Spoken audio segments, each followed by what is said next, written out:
আসসালামু আলাইকুম। Let's eat থেকে সবাইকে স্বাগত জানাচ্ছি। আমাদের আজকের রেসিপি কই মাছের পাতলা ঝোল।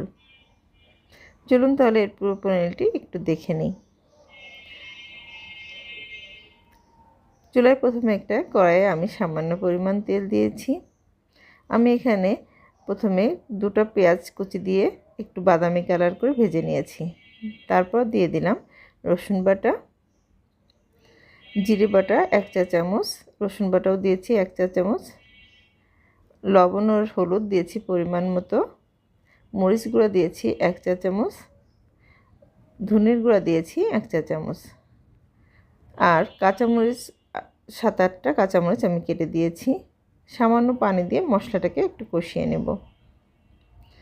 মশলা কষানো হয়ে গেলে এখানে আমি দিয়ে দিচ্ছি কই মাছ। আমি কই মাছ এবং সবজি একসাথেই কষিয়ে নেব। আলু দিয়ে দিলাম এখানে আমি, আর দিয়েছি সিম। এখন 1 কাপ পানি দিয়ে মাছ এবং সবজি আমি একসাথে কষিয়ে নেব।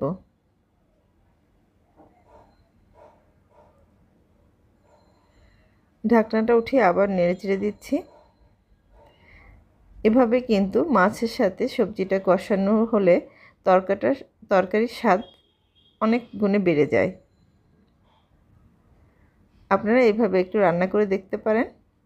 আমি দেখে নিচ্ছি সবজিটা কষানো হয়ে গেছে কিনা। এখানে সবজি নরম হয়ে গেছে।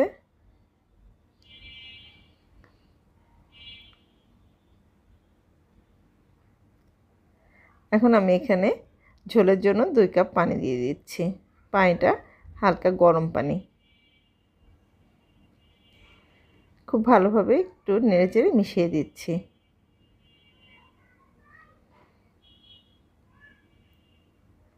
এখন দিয়ে দিচ্ছি টমেটো।